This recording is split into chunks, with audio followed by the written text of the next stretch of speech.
फिर क्या बोलो? हाँ सर तो बोलो। सभी भारतवासियों को मेरी ओर से हाथ जोड़कर प्रणाम नमस्कार। मैंने ईश्वर की खोज निकाल ली है। ईश्वर क्या है, गॉड क्या है, ओम क्या है, शिव क्या है, इसे कैसे मिला जाता है, वो इस प्रकार से है। जब माँ के गर्भ में व्यक्ति वादे करता है कि हे प्रभु मैं आपको कभी नहीं भूलूँ, आपसे वादा करता हूँ, लेकिन वहाँ आने के बाद वो मेरा मेरी के चक्कर में फंस दिया जाता है और फंस जाता है। उसके बाद जो हानि, दुर्घटना, शोक इत्यादि प्रोग्राम चलता है तो ईश्वर का माँ कारी माँ मर गया, बचा लो, ये भगवान बचा लो, ये क्या बचा लो, भय है तो ईश्वर की ओर चल रहा। शोक से शिव की ओर, शमशान जो भूमि है वो ईश्वर की ओर ले जाने का रास्ता है, क्योंकि वो आधार जो है मोह माया से बाहर निकालता है। और बाहर निकलने के बाद व्यक्ति अंदर वाले ध्यान को भूल जाता है, लेकिन मौत और प्रभु को कभी नहीं भूलना चाहिए। आधार मौत ही है, क्योंकि मौत से ईश्वर की ओर चलते हैं और वैराग उत्पन्न हो जाता है। जब लंबे समय तक इसी स्थिति में चलता रहता है तो वैराग फुल हो जाता है। उसके बाद गुरु की आवश्यकता पड़ती है, गुरु बनाना पड़ता है। जो गुरु हरि से मिले है वो मेहनत करनी पड़ती है। तो जब गुरु को बना लेते हैं और गुरु की आज्ञा के अनुसार चलते हैं और गुरु प्रसन्नचित हो जाता है तो गुरु उसको मंत्र देता है कि जाप करो, भजन करो, मोह माया से हट के। तो जो भजन किया जाता है सांसों से, धड़कन से, दिल से कंटिन्यू, कोई समय गुरु मंत्र जो मिलता है उसका अर्थ परमात्मा है, उसका भजन करना चाहिए। कोई सेकंड, कोई क्षण उसके नाम के बगैर नहीं जानी चाहिए। जब ऐसे ही चलता रहता है, सोता और जगता दोनों की हालत एक बन जाती है।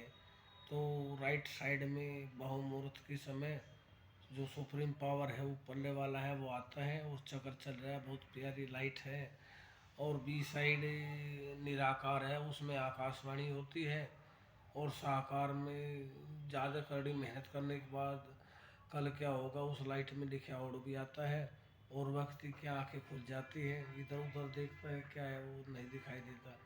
तो इससे पुष्टि होती है कि ये जो कहते हैं ऊपरले वाला है, तो ऊपरले वाला ऊपर से वह शक्ति आती है। मैंने जो प्रैक्टिकल किया तो इस आधार पे हमें शांति मिली कि ऊपरले वाला जीरो चंद्रमा के समान है और निराकार भी वही है और साकार भी वही है। एक साइड में निराकार को फर्स्ट कह दिया कि निराकार क्या है, आत्मा है, और साकार परमात्मा है। गुरु मिलाते हैं, गुरु ही ब्रह्मा, गुरु ही विष्णु, सब कुछ गुरु ही है। पहले गुरु बाद में हरि। और मैंने 35 साल की आयु में जाप किया, उत्तर दिशा की तरफ को मुँह करके, कान बंद करके, आँख बंद करके, जो गुरु ने बताया उसके आधार पर जीव नहीं चल रहा है। और लगातार अमृत रस भी मिल रहा है जब तक चाहे, जब तक वो इसके लिए वो कर सकता है। और उसके बाद मैंने ओम नमः शिवाय भी सिद्ध किया, वही लाइट 10-15 सेकंड राइट साइड में बहुमुहूर्त के समय चक्कर चलता रहा। वो लाइट है, प्रकाश है, ऊपरले वाला है। उसके बाद मैंने गायत्री मंत्र का जाप करा तो बहुमुहूर्त के समय आकाशवाणी हुई कि गुरु मंत्र का जाप करो, गुरु मंत्र ही प्रभु को मिलाता है। जब तक व्यक्ति मुँह से बाहर नहीं निकलेगा तब तक गुरु मंत्र भी सिद्ध नहीं हो सकता। ये हमारे गुरु गोरखनाथ जी के फार्मूले हैं और हम इस आधार पर चले हैं।